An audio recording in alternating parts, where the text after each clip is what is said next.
And it goes a little something like, Oh, how can you love all summer and after fall? I'll keep you all summer and after fall. I'll keep love. Here we are, episode 4, SkolNBolts Podcast. Welcome back, everyone. I'm your host, Zafa, joined, as always, by my co-host, Cactus. Man, that's crazy. We're on episode 4 already. Holy cow. Yes, sir. We haven't even gotten to the good stuff yet. We're not even to the season and we're already flying through this. Hell yeah, and it's only going to get better. Welcome, everyone. First week of preseason is in the books. Hopefully, everyone got a chance to see some good stuff out of their team. You know, I don't think there was really any teams that played starters for more than a couple plays. Vikings did not really run any starters at all. I didn't catch any of the Chargers game. Joe, how did that go for you guys? We lost to the Rams. Doesn't matter. No. Some backups were making some strides. Some players that are fighting for some spots made some clear strides there. So That's good. Yeah. I assume you guys didn't even have anyone going, like Herbert, any of them. Oh, you didn't see Herbert's game, bro? No, I did not. Bro, he threw for 500 yards and 8 touchdowns. That's crazy, and y'all still lost, huh? And yeah, I know. Isn't that weird how that works? Oh, shit. No. Yeah, that was No. same thing over here. Vikings lost to the Raiders, but again, Ew. none of our guys played. Cousins didn't even make the trip. He caught COVID again. I guess, get it out of the way now, instead of... Zimmer was right. Yeah, get it now before the season. He's back at practice today, so he's been cleared. So everything is good. But the big thing I was very excited to watch for the Vikings was the quarterback competition for the second string. We all know on this podcast how I feel about Sean Mannion. I've voiced my frustrations, and Don't you love him? I just love him so much. He's just so great. When he made your trip to Lambeau super special? It was just lovely, and I'll always cherish him for that. No, but I wanted to mostly see Kellen Mond and how his progression's looking through training camp and into an actual game, and it was fantastic. Kellen Mond was great in the preseason opener. 9 for 14 for 119 yards and 2 touchdowns, no interceptions. He was making very smart plays. He was clicking. Both the touchdowns went to Albert Wilson, one of our many receivers. Our main guys didn't play, obviously. Thielen, Jefferson did not play. KJ, I think he was in there for maybe a series, maybe 2. But Albert Wilson was his guy who caught both the touchdowns. Sean Mannion, 8 for 12, 79 yards. A lot of it was checkdowns, nothing impressive. And I think that obviously it's not going to mean anything until the end of the preseason. But to me, in my eyes, this is the end of that competition. Kellen Mond should be the clear second string going forward. He's young. He's clearly improving. Yeah, granted, it's against second string guys, but he looked so much better than Mannion. So I think this should be the end of that. You also do got to think at the same time, he hasn't had any time against first stringers, though. I mean, what, he have one drive last year? Yeah, one play. It was one play, not even a whole drive. No, yeah, I think he came in for one play and they took him right out. I think they brought him in on third down. It's going to take some time, but if he's looking good, even against backups, that's still growth right there. That's all you can ask for out of a young quarterback. Of course, he was accurate. He made smart decisions, and he found the end zone twice, which is beautiful. Also, one thing that stood out to me is the Vikings' backfield is strong, very strong. A lot of depth there. Alexander Madison got the start. Obviously, we're not going to play Cook. He, didn't look very great, but he only had 3 carries, 3 rushes for 8 yards. Nothing crazy. But Kene Wongwu, who I said last year that we should have played him more in the offensive role, looked good with 7 carries for 41 yards. That's a 5.9 yard average. Pretty solid. And standing out among all of them is our rookie Ty Chandler, 5 carries for 50 yards, 10 yards average. He looked good. I definitely think that Wongwu will be featured more in the offense this season. He's also a great kick returner. He had 2 returns last season. So I think we've got a solid backfield, which is awesome. Our receiving core should be good, and I'm not worried about Kirk Cousins. I know a lot of people are, but I am not worried about him. So. No. Yeah, you can't be too worried. I mean, he's a solidified starter, so you can't. I don't understand why people question him, but it is what it is. You know what? That brings up something I want to mention on here. Oh, man. You might know where I'm going with this. If you follow me on Twitter, you already know. The start of the top 100 players list came out, and they had Kirk Cousins at 99. Now, it is what it is. I'm used to it. You know, there's nothing I can do about it. Who's ahead of him? The only player behind him is Juszczyk, the fullback from San Francisco. That's the only guy that he's above on the list. Juicy juice. But what pisses me off is up at number 85, fucking Mac Jones. Oh, man. Isn't it voted by players, too? Players and coaches, yes. Oh, man, the disrespect for Kirk is not even just in fan bases. It's league-wide. It's painful. There's no one that can sit here and tell me that Mac Jones is 14 positions better than Kirk Cousins. Like, what the hell are people on about with this? They don't like that. I feel so bad for Kirk. I mean, I know he doesn't let it get to him, but damn it, it gets to me. That's my quarterback. That's my boy. All right, Terrell, calm down. You're right. That's my quarterback. If I'm allowed to be upset, and I'll voice my displeasure with the league. Justin Tucker is above him, which that one makes a little more sense, but a quarterback's that makes sense. Quarterback's more important than a kicker, though. And I mean, 33 touchdowns to 7 picks last year. 33-7.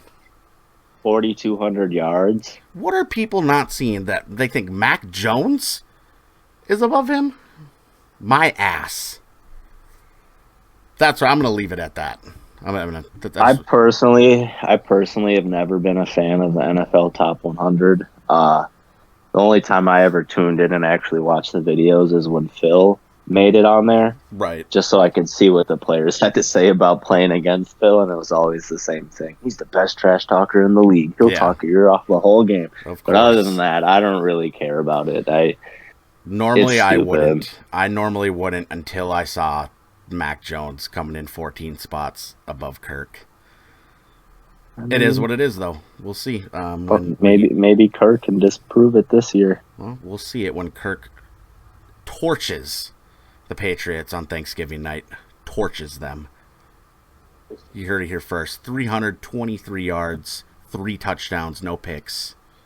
He'll be eating a turkey leg at the end of the night. You look at that NFL, you sparked the nerve. Yep. Last thing I want to mention on the Vikings preseason game too is Harrison Phillips and T.Y. McGill on our front line. There was no Zadarius Smith or Danielle Hunter playing, but Harrison Phillips with a sack, a couple tackles. T.Y. McGill with 2 sacks. That's awesome. You know, get a little depth there at our defensive line, and then you add in our heavy hitters. That should be fun. I'm looking forward to it. That's all I got for the Vikings preseason, though. Obviously, it's hard to take anything away because you don't see your main guys, but I like seeing some depth, so I'm excited. Exactly. I mean, I can't really speak too much on the Chargers. I'm going to be honest. I didn't watch it. I watched some highlights and some posts, and one thing that I find really funny is that we drafted Isaiah Spiller to compete for the RB2, and then we had Joshua Kelly. We had got him a little back, and Kelly looked good at first, and then he kind of just fell off of a cliff. Kelly's showing some flashes. He's fighting for that number 2 spot, which I like to see. I really liked him when he stepped up. He looked very solid. And another kind of funny thing. You ask any Chargers fan, we do not like Jerry Tillery, and I'm seeing stuff that's coming out. He's fighting for a roster spot. Oh boy, man! And he was a first-round draft pick, and he's fighting for a roster spot right now. They declined his 5th-year option too. And I don't know which social media it was for him, but he deleted everything that had to do with the Chargers on his social media. Right. I want him gone. But a bunch of backups in the secondary were looking very solid. That's where our depth has been kind of thin for the most part. Honestly, the biggest thing to come out of the preseason thus far is Derwin James. Yes, sir. Finally got him signed. He's the highest paid safety. You said it, I think, episode 1, that there was a chance that you could see him being the highest paid safety, and here we are.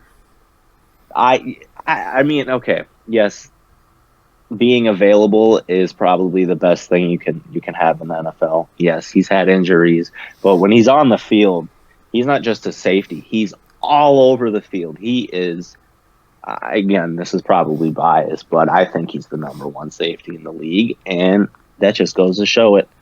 Hey, congratulations. You don't have to worry about that anymore. It's taken care of. It was kind of cool because you could tell. I mean, yeah, obviously he cares about money, but he also cares about the team. It wasn't a holdout. He wasn't away from the team. He was at camp and he was at the practices. He just obviously didn't put the pads or anything. So I guess you call it a hold in. So it's funny, man, you mentioned that, because I read today on Twitter after they announced it. I don't know how true it is, but the report was saying that as soon as it was signed, the first thing he said was, "Can I play now?" And that he didn't even look at the number. He just wanted to get signed and have that taken care of so he can get back on the field. I'm sure seeing he some looked at Reddit the number, but but I'm seeing some Reddit posts out, and I kind of follow Reddit sometimes for the Chargers.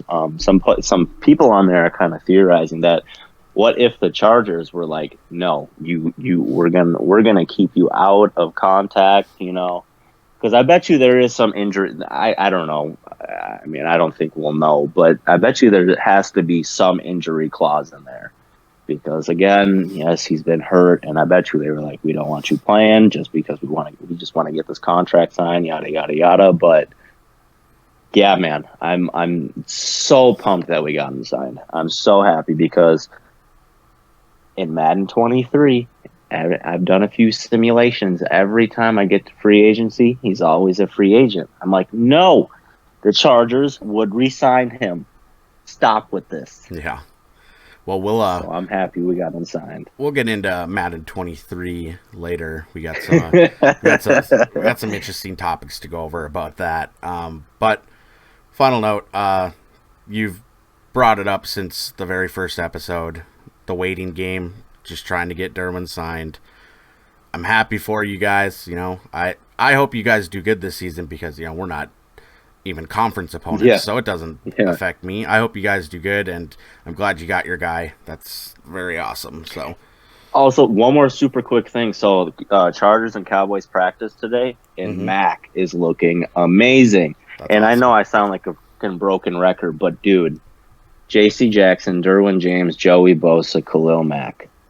Oh my gosh. Dirty. And nasty. I was watching, I don't know that guy, Colin Coward. He said it best. Yes, Derwin James, highest paid safety. It's a lot of money, but you got Rashawn Slater and Justin Herbert still on rookie contracts, so you can throw that money elsewhere. And I don't want to get overconfident, but this is the time to shine right now. Hey, it's that preseason optimism. We all know it. And you guys have a good reason to have a lot more than usual, so that'd be exciting for you guys. Oh yeah. It's going to be awesome. I'm pumped. One thing that can link us as friends and as fan bases is the similarities between our two franchises. Now, like I said, we're not conference opponents. We're opposite of each other. So there's no real reason for rivalry between our fan bases. And then we had the whole Twitter thing last year. I think it all started with Keenan Allen's like overall on Madden versus Justin Jefferson's, and people in my fan base were saying that Justin Jefferson was already better than Keenan Allen. Now, I was not one of those people. You know, I was not one of those. But that kind of sparked the debate, and then it was the Rookie of the Year between Justin and Justin, so that kind of pitted us against each other a little bit. And today we're going to pit ourselves against each other a little bit too, because one thing that we've both experienced as franchises is two of the all-time great running backs in league history. Everyone knows who they are. Anyone who's ever watched a game of football knows who Adrian Peterson and Ladainian Tomlinson is. So today, the real LT. The real LT. I like that. I like that. No disrespect to Lawrence No, Taylor. of course not. I like it though. I like that. We're gonna dive into it a little bit. Now, this isn't like a debate. I'm not trying to say who's better. Adrian's better, but whoa. But you know, let's talk about it. Let's talk about it. You know, you mentioned that LT is basically what got you into Chargers football. Is that correct? Oh yeah. Yep. I actually found the picture the other day. There was a baby blue Ladainian Tomlinson jersey. Hell yeah, that Chargers blue, which I love. It looks great. Now, for me, Adrian Peterson, what made him so special for me is because he got drafted in 2007. I was a freshman in high school, so I was completely, able to comprehend and understand the game of football by that point. So I got to experience prime Adrian Peterson his entire career, not as a child. Like everyone talks about the 98 season for the Vikings. Now we all know how that went. 15-1, lose to Atlanta. Randy Moss, Chris Carter, Jake Reed, Cunningham, Robert Gary Smith, Anderson. and then Gary Anderson. Now for me, I was 5 years old. My memories from that season and that game come from just, the whole season. My dad, it was like every Sunday, his face is painted purple and gold. He had, the Viking horns that he would wear, his Chris Carter jersey. His favorite player all time is Chris Carter. So those were my memories of just kind of seeing him, not so much experiencing the games, and then seeing the sheer, pain in everyone in my family's eyes for the next few weeks after that game against Atlanta. Where the difference is now is with AP, I was old enough to comprehend and understand football in its entirety. So I got to watch one of the all-time greats his entire career from start to finish. I guess he hasn't formally announced retirement, but let's be honest, he's done. Hey man, the tail end of his career, he was still putting up numbers. He had 2 touchdowns last season in like 2 or 3 games.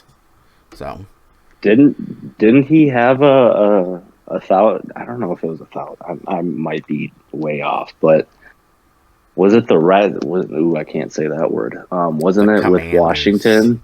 Wasn't it with Washington where he actually was very solid for him? Yeah, 2018, he had 251 touches for 1,042 yards and 7 touchdowns. Yeah. Okay. I didn't know if I was tripping. He had another 1,000-yard season with a different team, and wasn't he over the age of 30 at that point? Oh yeah, I believe so. I think he's 35, 36.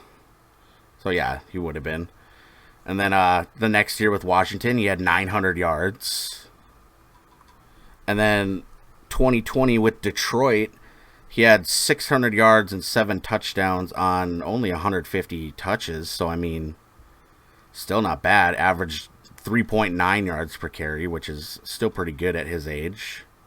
What about that the season with New Orleans? How did he do there? New Orleans. I know wasn't Latavius still there with him? Or was it that? Or did they already have Kamara at that point? No, we had Latavius. Oh, That was okay, 2017. okay. Yeah, we had Latavius. Yeah, Peterson only played 4 games with them. He had 81 yards, and then he played 6 games with Arizona. Oh yeah, I forgot about it with Arizona. Yeah, where he had another 450 yards.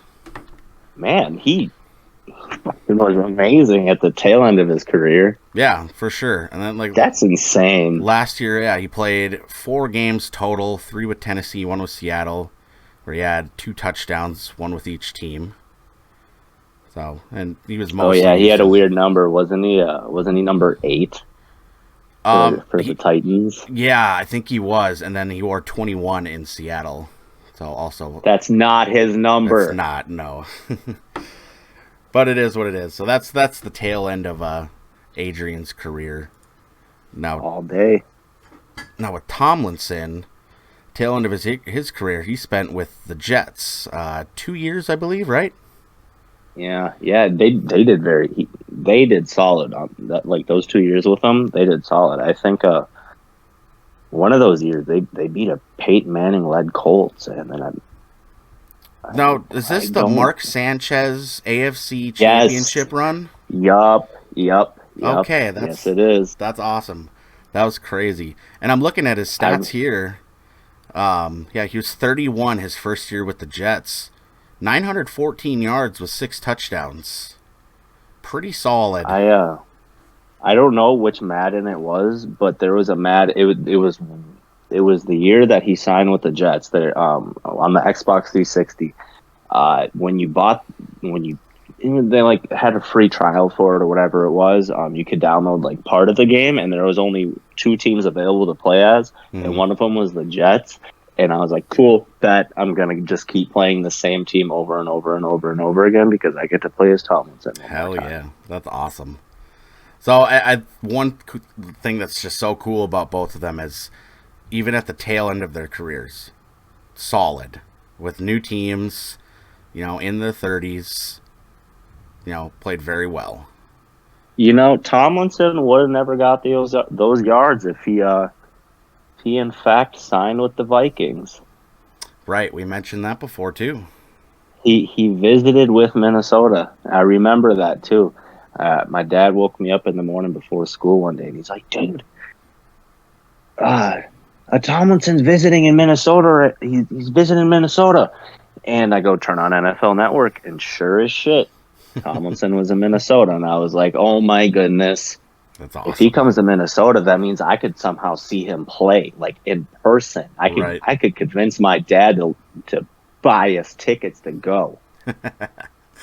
But he wouldn't have. No offense to the Vikings, but he wouldn't have made it to the AFC Championship.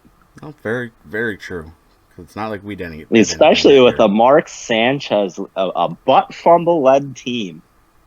The butt fumble. Wow. That was like a Cinderella story. That was with Rex Ryan as the coach. That was, I think Revis Island. He was the one who was like we need Tomlinson. He was the one who he vouched for Tomlinson very hard. I remember that. Yeah. That's awesome. That's super cool. Man,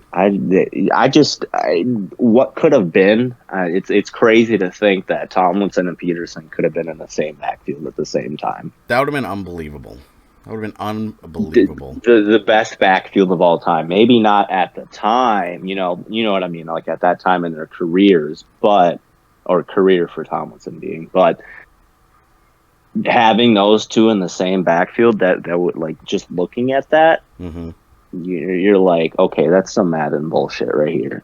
Yeah. That would have been fun. Would have been really fun to see. So I'm just gonna go ahead and say it. Tomlinson's better. Tomlinson had a better career. Okay, we are all entitled to our own opinions. Let's get this. Let's get this debate going, bitch. Let's do it. You said wrong opinions. Fuck out of here. Right off the bat, too, one thing that stands out is the way the both of them came into the league and were just consistently excellent every season. Now, one thing that I will 100% give you, with Ladainian over Adrian Peterson, was his ability to find the end zone was just better. Oh my goodness, 28 touchdowns in one season. I don't think that'll be broken. I still remember, I watched the game, and I remember hearing the call, and Chargers fans are witnessing history as he gets lifted up against the, oh my gosh. Yeah. I can hear the play call it, like, I can hear the announcer in my head as he's saying it. Mm-hmm. 28 touchdowns in 1 year. I don't think that will ever be broken. I don't either. And if it does, then the team has to really, really, really, really not have any other weapons, which I'm not going to say the Chargers had, all-stars at every single position, like number one at their position at every position. Right. But Phil wasn't bad. I'm going to say this could be a whole different topic, but they had the best tight end in history on that same offense too. So yeah, no doubt. And overall 145 touchdowns in his career. Adrian Peterson had 120, so obviously you guys had that.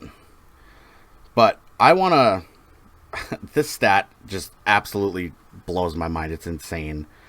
2006 Ladainian Tomlinson outscored the entire Raiders team 186 to 168. Like, are you kidding me? The other day too. Are you kidding me? One single player. Unbelievable. One player. And one thing I'm gonna go ahead and give Tomlinson too. How many throwing touchdowns does Peterson have? Let me check my notes. 0. Interesting. How many throwing attempts? Let me check my notes here. 0. Interesting. See, if Phil went down, we had our quarterback too, right there. Okay. Let's slow it down a little, mister. Well, obviously that season's historic and one for the history books forever, as is 2012 Adrian Peterson. I'm sorry, there was just no one better in the game in 2012. Adrian Peterson, 2,097 yards, 8 yards shy of the record. I said it the other day, or one of the other podcast episodes. I said they should have just said, fuck the playoffs, because Christian Ponder, or was it Joe Webb? It was Joe Webb that let us in. Well, okay, Ponder got us in. It was Joe Webb against the Packers, right? Yeah. Yep, that's what I remember. There was no shot Ponder was going to win, and then, come on, really, man? Selfish. Give him the record. You should have just gave them the record. They weren't beating the Packers. They weren't gonna. But I understand, why you got to do it. But I wish he would have got it, because that was such a magical season, especially in the context of the season before I think it was week 14. Tears his ACL, tears his MCL, tears his meniscus. And they said, he won't be ready by week 1. There's no shot. Nor will he be the same. Nor will he ever be the same. Not only did he come back for week 1 against Jacksonville, I remember it, 2 touchdowns in his first game back. He went on to have one of the greatest rushing seasons in league history. He averaged 6 yards per carry that season. 6! The man was not human. They should have just given him. They should have just given him the record. I wish it would have happened. I remember watching it with my brother and my dad, and they both were like, "Just give him the fucking record." Yeah. I was like, "Why would you do that? Wouldn't you want to make the playoffs?" We wanted We wanted the opportunity. Wasn't Frazier the coach at the time? 2012. Yeah, that'd be Leslie Frazier. Oh, who was Childress? Wasn't Childress before him? Yeah. Oh, Brad. I mean, hey, he gave us 09. Well, Favre gave us 09. Yeah, I was going to say, he didn't do it.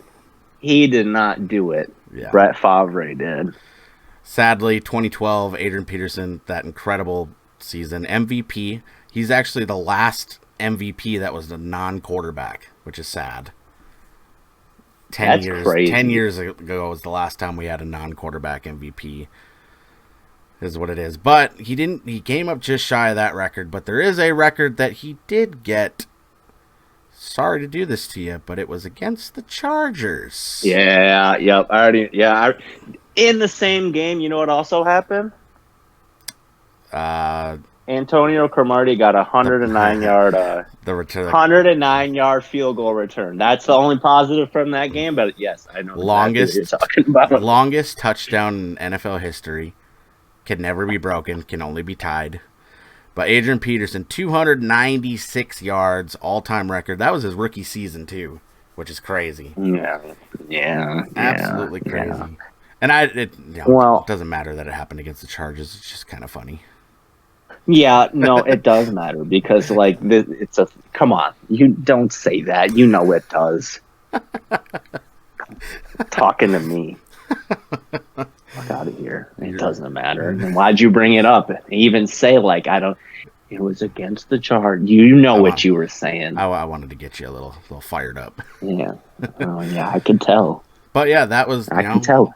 An unbelievable game. And as a rookie, to come out and do that, insane. I still remember his very first game in the league. His first touchdown was a long one, too, and it wasn't even a rush. It was against the Falcons, and it was a swing pass, and I remember he bobbled it and had to turn around and one-hand it back to himself, and then he turned around and hit the Jets and took it 65 yards to the house. That was his first NFL touchdown. Not to give any knock to Peterson, but wasn't that one? I'm not going to say faults over his whole career, but wasn't there a season or two where fumbling was a... No, not a season or two. His entire fucking career, fumbles. Was it? Oh yeah, fumbles were such an issue. Such an issue. Okay. He fumbled. He played in, 5 playoff games. I think he fumbled in every single one of them. Oh man, but yeah, you can't. As a coach, you're not going to bench Adrian Peterson because of fumbles. But it critically hurt us in 2009 in the NFC Championship game. Yup. Okay. Yep. I remember that. He fumbled once, if not twice. I know Percy Harvin fumbled in the red zone, and so did Adrian. He might have fumbled a second time too, which is just painful. Then it was really also bad in 2015. We all remember that game for the Blair Walsh shank. You were there. Oh, man. But what people do fail to realize, Blair Walsh is the only one who scored points for us. Adrian Peterson fumbled in the red zone again. So, okay, well, you know what? It was negative 30 or 40, man. Well, my point is I'm helping your guy here. This is a horrible flaw in Adrian Peterson's game. His entire career was fumbling. It's just... Well, you know what? LT has he has many records. Statistics with the rushing. Mm-hmm. But did you know statistically he is technically one of the best passers in history? Yeah, I mean his passer rating is 146.9. Yards per attempt is 11.9. Touchdown percentage is 58.3. Yeah. Interception percentage is 0. I mean, that's respect. Also, by the way, that NFC Championship game, Peterson had 3 fumbles in that game, but he only lost one. Oh, Lord. He only lost one, but he fumbled 3 times. And then just a quick thing. You talked about Percy Harvin. You can't knock him at all. He was just stoned. Yeah. He was just stoned. Okay, well, love Percy Harvin, by the way. Shout out Percy Harvin. I did too. That kick return in the Super Bowl against the Broncos, that was dope. That was dope to see him. It was. See him play again. Yeah, he only played in one other game that season too. It was against the Vikings. Wasn't it because of concussions? It doesn't matter. It was against the Vikings where he ran a kickoff return for a touchdown against us. Really? Yeah. Fuck you guys. Up yours, man. Well, you know, I said I was gonna throw a little joke in here about it, but let's go ahead and switch it over to career stats. I'm like, well, if I guess we better address it now. Adrian Peterson lost an entire season because he's a fucking idiot. Idiot. But oh man, I had to do it. I had to say it. Can't say I blame you. By the way, Peterson also had 49 fumbles in his career. 40. Holy Lord. Okay, that's a lot. You know, if he wasn't AP, all those he would have been benched. Right. Only difference is he would have been all day. He was real good.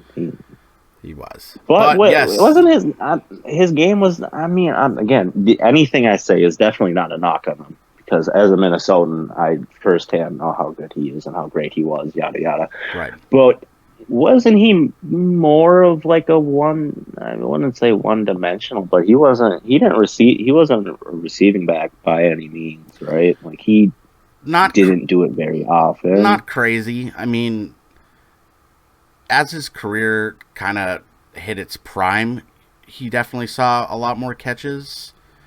Like I can look at some stats here. Rookie season, 19 catches. Next season, 21. With Favre, he jumped up. He had 43 catches for over 400 yards. Oh, yeah, okay. 2010, he had 36 catches for 350. 2012, that's his MVP season. He had another 40 catches. As late as 2015, he had 30 catches. And then even in Washington, he had 20 catches in 2018 with them. So 305 career catches. So nothing crazy, but not quite as one-dimensional as everyone would think. Because a lot of people look at those times. We had Chester Taylor, who was a great receiving back. Yeah, yeah. And Toby Gerhart was, a decent third down back. Yeah, and then he went to Jacksonville and was the greatest thing of all time. Yeah, I wonder how he's doing. So Adrian definitely had some stuff to him, but he was known as that running back that could run through you. I always looked at him as a power back. Yeah, but he could also break your ankles, no problem. Yeah, I think most people remember 09. It was with Favre against Pittsburgh Steelers, where he absolutely trucked William Gay. Caught a little, dump off pass from Favre and just ran him over, and then proceeded to run for like another 25 yards. Yeah, that's what I always looked at him as, just a fucking powerhouse power back. Mm-hmm. Now I think I mean, where Adrian stands out. No, you're good. Where Adrian stands out amongst a lot of other guys is his highlight reel is unbelievable. Like, if you look up his compilations on YouTube, they're some of the most incredible runs you'll ever find. The broken tackles, the moves that he made. He had moves similar to that of like Barry Sanders, but he could run you over at the same time, and his speed. Oh God! And I've met the guy. I've met the guy. He's huge. What you said about Barry Sanders, one thing I will say is my dad grew up at the time when Barry Sanders was playing, and I have heard that exact thing before. My dad has said that before. Like when we were watching games, he was like, "This dude reminds me of him." And again, he grew up when Sanders played, so he saw it firsthand. Mm-hmm. I will agree with you on there. I've never met him, but I've seen pictures of him. I forgot what video. There was a YouTube video where an interviewer was interviewing some random person on the street, they thought, and the cameraman at some point is like, "Yes, you're Adrian Peterson." They were like, "What's your name?" And he goes, "Adrian Peterson." And he goes, and one of them was like, "What?" Yeah. And he looked gigantic standing next to that interviewer. He's huge. I've had the pleasure of meeting him. It's my favorite memorabilia piece that I have is my signed Adrian Peterson jersey that I got to shake his hand. Yes. You didn't bring your kids with, did you? Stop. Stop it right now. Okay, that was the last one. Though. Oh, oof. I did meet the guy. I shook his hand. Yes, his hand grip is very strong, as everyone says. He almost broke my hand. Oh Lord! You know how great of a story that would have been, though. I had my hand broken by. Yeah, in a cast, and then tweet at him or something, be like, "Hey, you broke my hand. Now you have to sign my cast and season tickets, please." Okay. Okay. See. To be fair, though, this is also after his career in Minnesota had ended. That's cool. Yeah, he had come back to do a signing. I think he was with Washington at the time. I think it was in 2018 when I met him. Side note, with Washington. Yeah, side note, I also met Harrison Smith not long before that and Harry the Hitman. Yeah, got a jersey signed by him. Even a stronger hand grip when I shook his hand. So then Peterson? Yeah. Hitman Harry, you know. Maybe they're just trying to flex to the fans. Be like, look at this. Could be. I'm stronger than you. Could be. Hitman Harry, Hall of Famer one day. Absolutely has to be. So. You know, just one thing I have to say about LT. Let's do it. That motherfucker and his goddamn turf toe. Dick. Oh, God. The turf toe. Old Felipe Rijos tore his ACL and still played. And then they panned to LT on the bench with his big-ass coat on and his helmet, damn well knowing he's not going on the field. That's upsetting. That was upsetting to see. Yeah. It was just pain on the inside. But again, I'm going to go back to when he got the 28th touchdown. That was the greatest thing ever. Mm-hmm. But fucking turf toe. Yeah. Annoying. Oh, I get it. Annoying. He had a mean fucking stiff arm, dude. He did. He really did. If you go look up literally just Ladainian Tomlinson, one of the first pictures that you're gonna see is when I don't know who the Rams player was, but he stiff armed him, took the dude's helmet off. He had him. I don't know. I just love Tomlinson. I can't say enough about him. Like I said, he got me into football, so. Left a lifelong mark on you. I mean, shit. So. I don't watch college football at all, but I've seen his TCU highlights, and he was insane there, too. He's a short little bugger, too, but he's the fucking shit. I remember watching some of the footage of Adrian coming out of Oklahoma before the draft, because I was trying to familiarize myself with the draft class and who I wanted to see us get. Going into it, I was wanting quarterback. I can't remember the guy that I wanted us to draft. Obviously, that shows that he didn't really amount to much in the league. It was some cheeseball guy that I wanted us to draft, and I'm so glad we didn't. But I remember seeing Adrian Peterson's college tapes, and same thing. Just unbelievable. Just torching everybody. He's a legend at Oklahoma forever. And I'm so glad we drafted him because he gave me so many great memories. And the thing that bugs me, though, is 2014, we addressed it. You know, he was suspended for the entire season. You add that along with his final year in Minnesota, 2016, where he got hurt. He only played 3 games. You give him those 2 seasons, who knows how close he gets to catching Emmett. Exactly. That's insane just to think about what I'm not going to say what could have been, but I guess in a sense what could have been. Mm-hmm. The amount of yards he could have got. I mean, that's that's crazy to think about. Because Adrian, one thing I do want to say super quick, go on. That draft class, fucking insane. Talking 07 or Oh, Tomlinson's? 07, dude. Okay, no, yeah. 07 with Peterson. Fucking Yeah. Calvin Johnson, in my mind, best wide receiver of all time. He's definitely Joe up there. Thomas.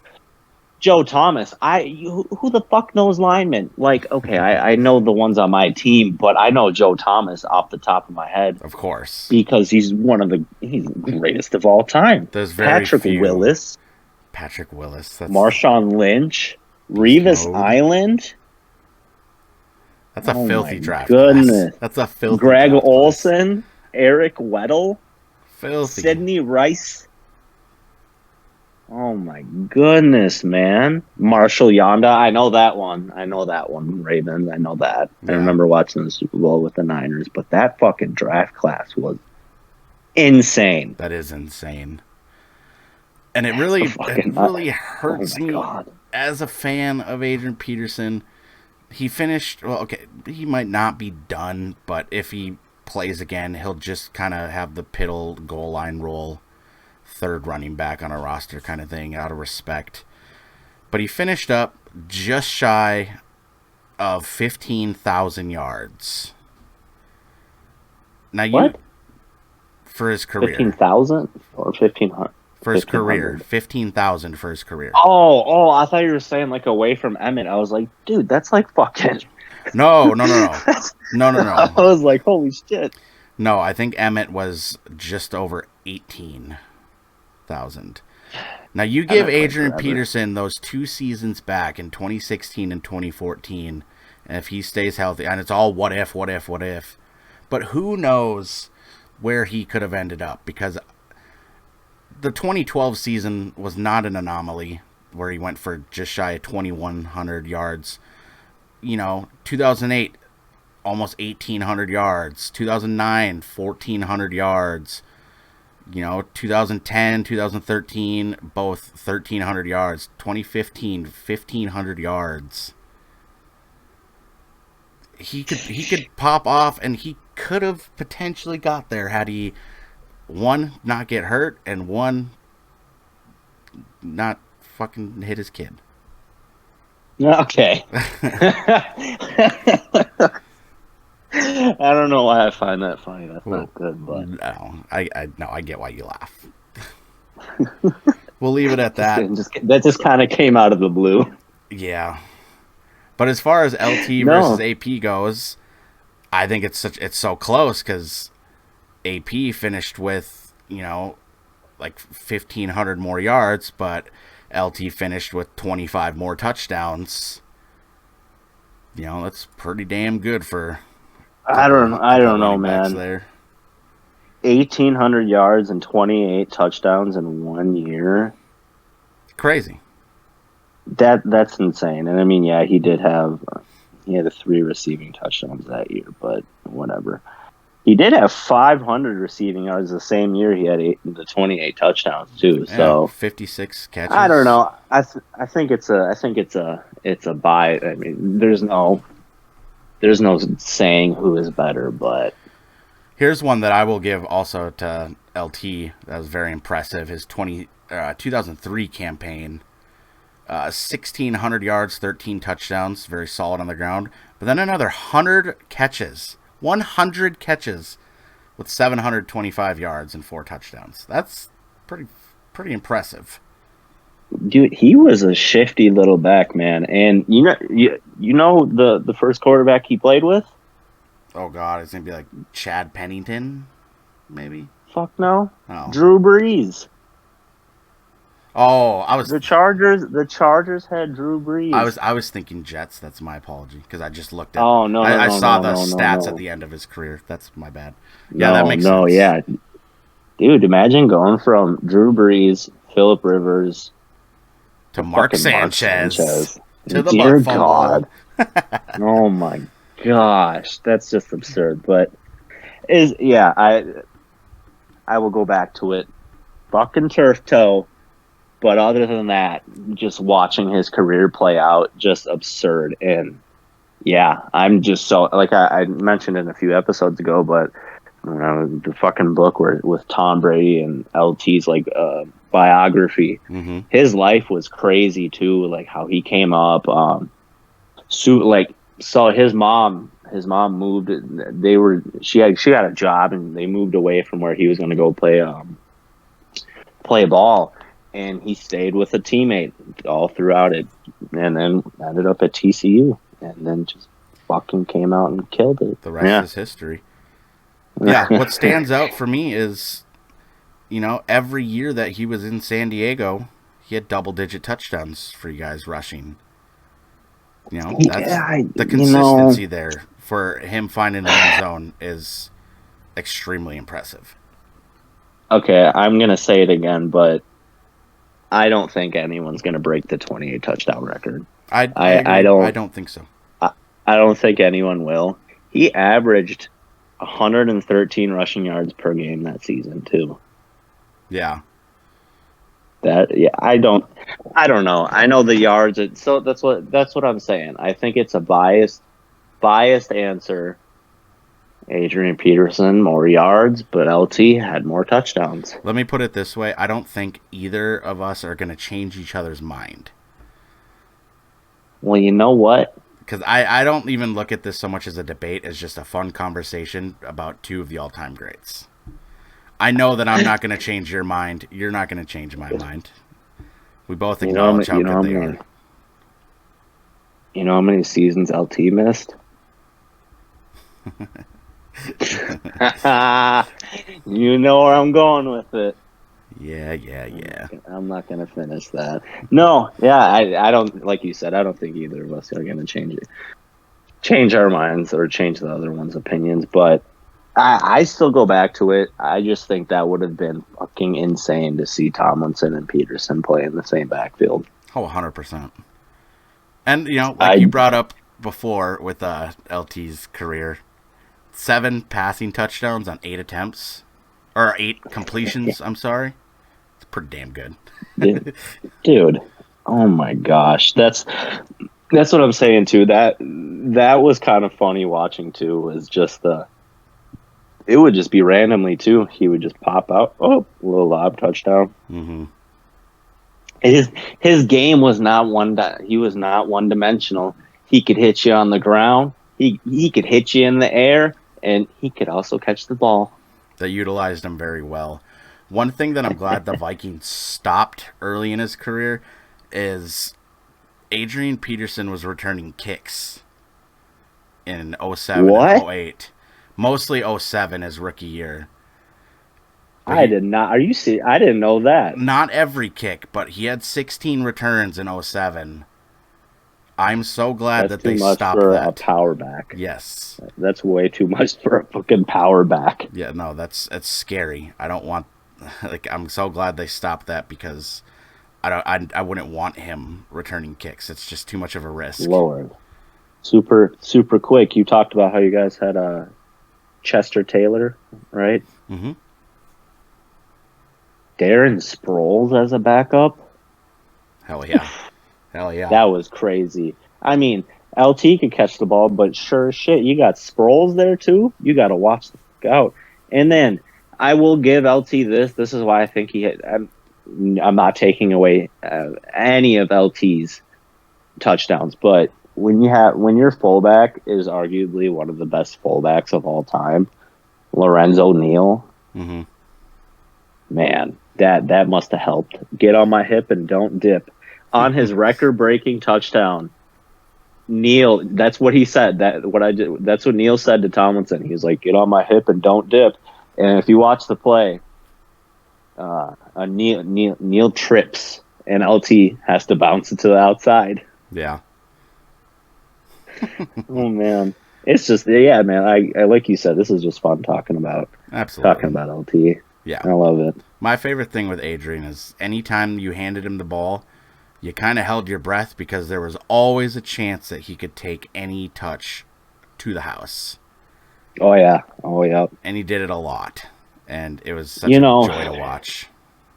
Growing up in Minnesota, I watched a lot of Peterson, and yeah, yeah, they had to stack the box against him a lot. Yeah, and he kept us relevant during some times where we were going through the struggle of having quarterbacks like Brooks Bollinger and Christian Ponder and Joe Webb. Sage Right, and then- Rosenfels. And you got a joke of a coach, Brad Childress. Yeah, and then followed by an even more of a joke, Leslie Frazier. Leslie Frazier. He was a useless head coach. Not saying he's not. Isn't it?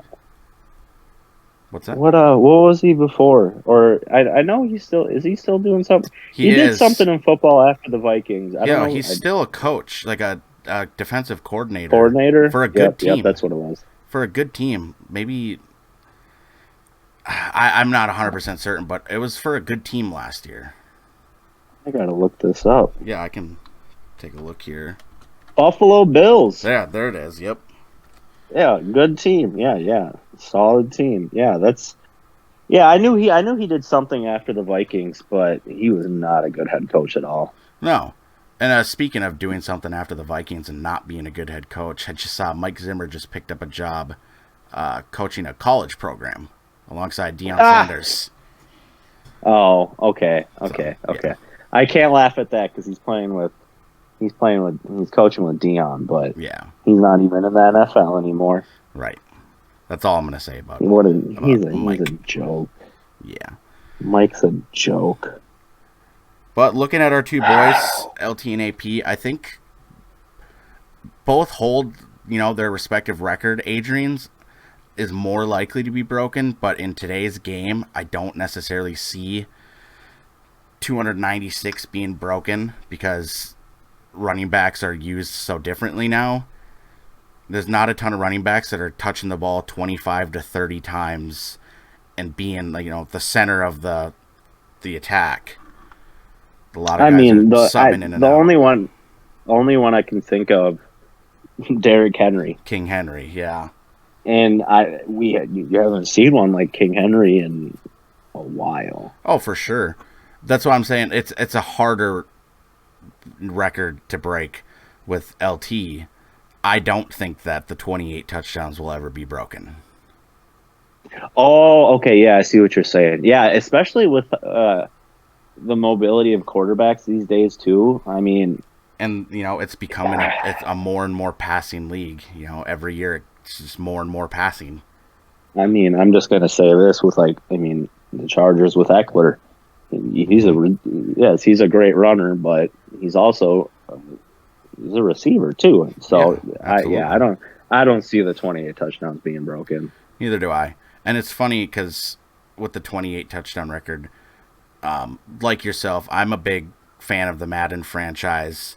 I love to play franchise, and I love to play it, deep into, pretty much as deep as you can go.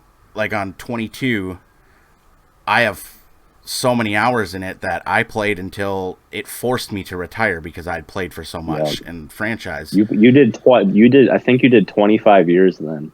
That sounds about right. Because I think that's the cap on it. I think that's the cap when they force you to retire is 25 years. Because the game's like, bruh. Like we can't make up we can't make up computer generated names anymore. But our database has run out. If you look at all of the records, they change. And the high overall Madden guys always take over. The most rushing yards, it goes to like Saquon Barkley or Ezekiel Elliott. That's how it would work. Yeah. But the 28 touchdown record was never broken. It had been tied in my franchise a few times, but never broken. So it's just like a fun little thing that I thought, that was like the one record that even Madden wouldn't break, because we all know that Madden is a very flawless game. You know what? This is a segue in how I want to end this fucking episode. This is why I wanted to say that Madden's a very flawless game, because I know that Madden. Holy shit. Madden 23 is a fucking joke. For those of you who pre-ordered or have the whatever MVP edition, the game just came out yesterday, and our old pal Cactus here is enjoying the game very much. I'm an avid Madden player. I've bought Madden for, I can't even tell. I think I told you before. 2K5 is the one where I remember starting off like my Madden journey, and I was 6 years old, and ever since then I've had every single Madden. Yep. And the only reason I played Madden 23 is because I have Ultimate Game Pass through Xbox, so I get EA Play. So I get 10 hours to play the game, right? I will say this. Loading into the game, hearing John Madden's voice, so I watched his documentary on Christmas Day, and I'm just a gigantic football fan. Yes, I love the Chargers, but I just love football in general. Of course. And so watching his documentary, I got a little teary-eyed. And hearing his voice, because I just assumed it was going to be EA Sports. But hearing him doing the intro, it got me a huge smile. And then you know how whenever you're downloading a Madden, if it's not fully downloaded or anything, but they let you play the game before it's fully downloaded, they have the one like preloaded game that you could play. They did a legacy game, and I will say they did John Madden right with how they paid tribute to him, but the game's a fucking copy and paste. It's a joke, and going into the franchise, oh my gosh, just absurd. Before we started up this podcast, I'm in year 2 of a Texans rebuild. You know who I signed in one off season? Let us know. I signed Nick Bosa, Justin Jefferson, and Justin Herbert in one off season. And I looked at the contracts, and there's the last 2 years of Herbert's contract. He's making $65 million, and in the next year he's making $68. And Justin Jefferson, he's making $35 million this year, and the next year he's making fucking $45. This makes sense. And then I send into year 3 to see who'd be free agents. Trevor Lawrence popped up on there. Jalen Waddle. Madden. Yeah. Oh, yeah. Jalen Waddle was on there. Nick Chubb. And their overalls are... Nick Chubb was still a 99, and Waddle, he's 26, I think it said, and he was a 94. And Lawrence was 20... He was 26 as well, he has to be. Mm-hmm. He was a 90, and he's a free agent. Why is he a free agent? Tell me how that works. And then, so I signed Nick Bosa, Justin Jefferson, Justin Herbert in my draft. The year before I tanked, I traded everyone. I got the first round pick, and I traded everyone for firsts. I got a superstar tight end. I got 2 superstar linebackers. I don't know if you know how the dev traits work in the game, but it goes normal, star, superstar, and then it's superstar X factor. So superstar is very good. Yep. I drafted, I think, 5 superstars in one draft. And that carried over into the season where I signed all those players, right? So I have all these superstars, and I just signed superstar X factors to my team.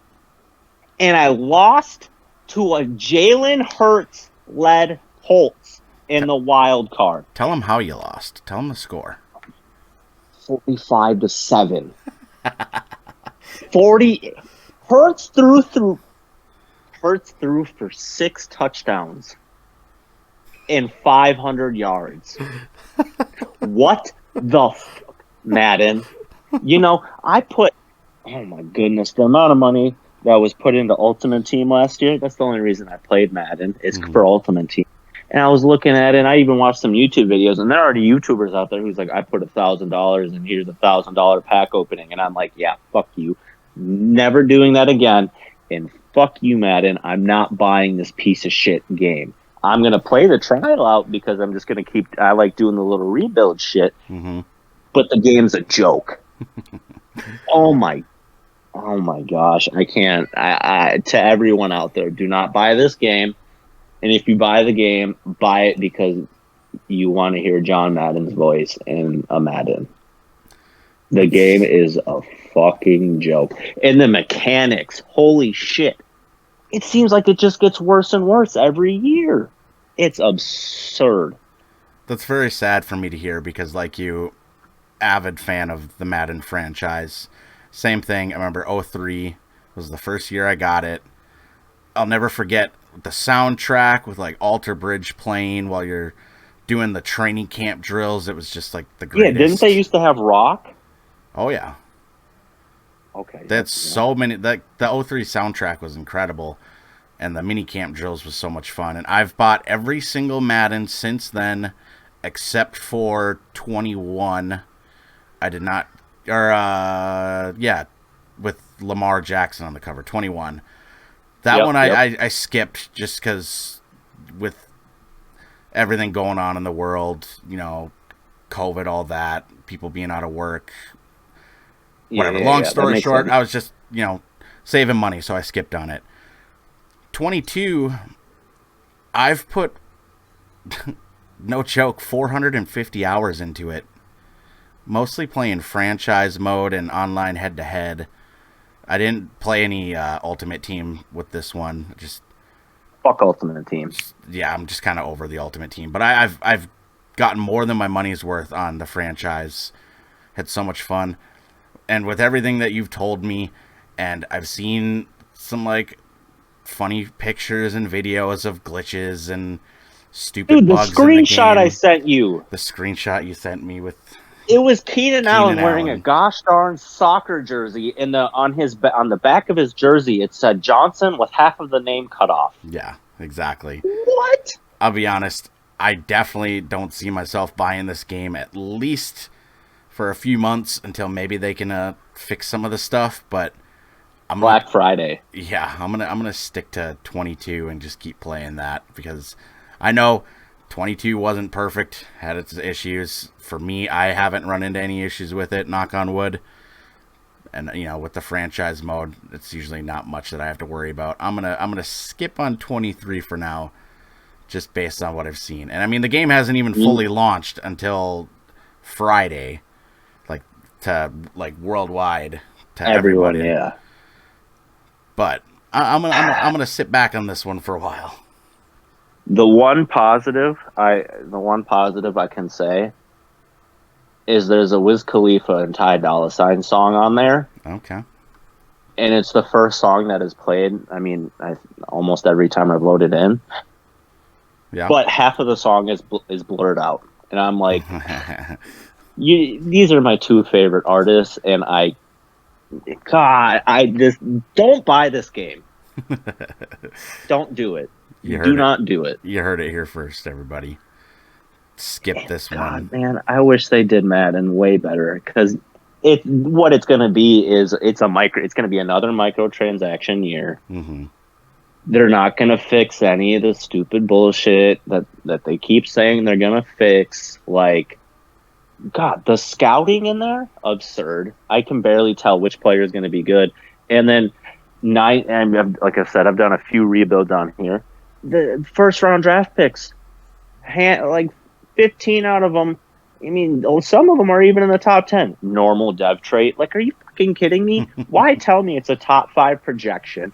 You show me what his stats possibly could be. You're going to give me an A through B on what his stats are in certain situations or certain categories, and he's fucking normal?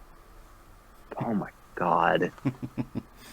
This game is trash. Fuck EA. Fuck them. R.I.P. to John Madden, a legend to the game, but fuck EA. Fuck what the franchise has become. It's just absurd. The minicamp shit you talked about, that was the highlight.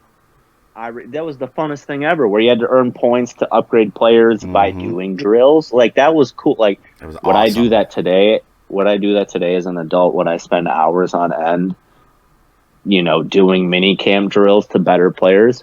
Probably not, but to the players I cared about, I would spend a little bit. Yeah. But that's what I agree with you on there. That's what I used to do all the time. The mini camp where you got to run around the dummies and you got to be the lead.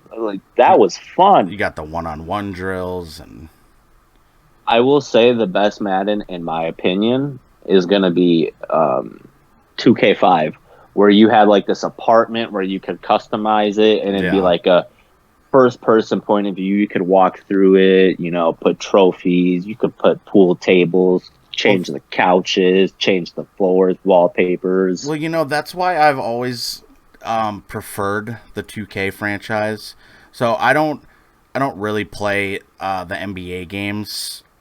I haven't, at least for a long time. But I remember I played 2K16, and it had a story mode to it that was legit so good.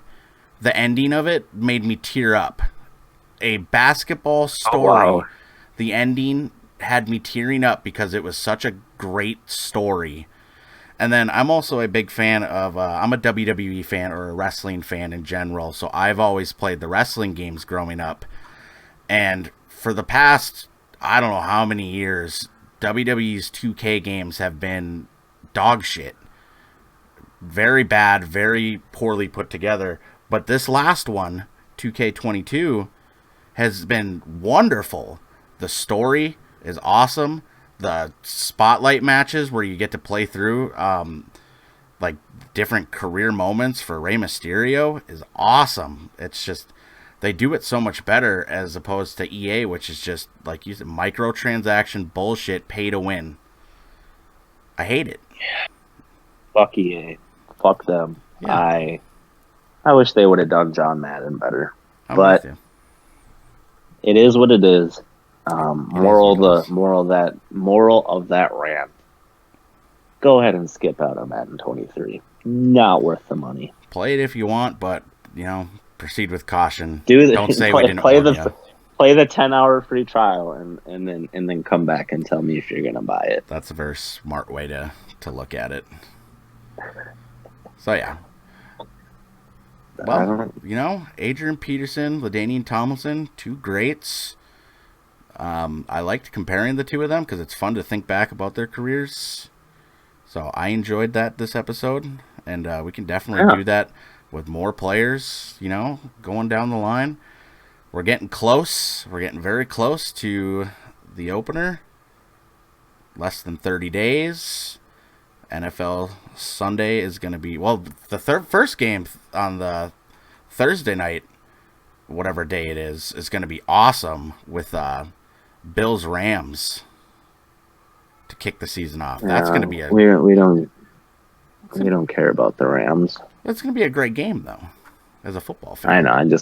I can't wait for football. Yeah, it's going to be like such a fun game to start the season off, in my opinion. And then that Sunday, that's going to be insane. We've already talked about who our teams are playing and who we got. Our predictions, our way too early predictions video was I thought that was a solid podcast. So I'm excited to see. Man, I'm excited. This was a real fun one.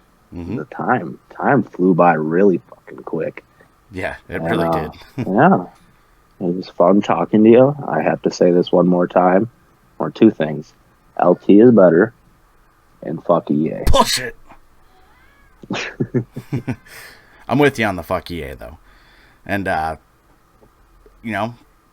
we got some players now that we can kind of put head to head and debate on maybe in the next couple weeks here before the season starts. Yeah. So something to think about. Let's get that going. Yeah, something to think about. Yeah, it was fun talking to you. You as well. I want to say I look forward.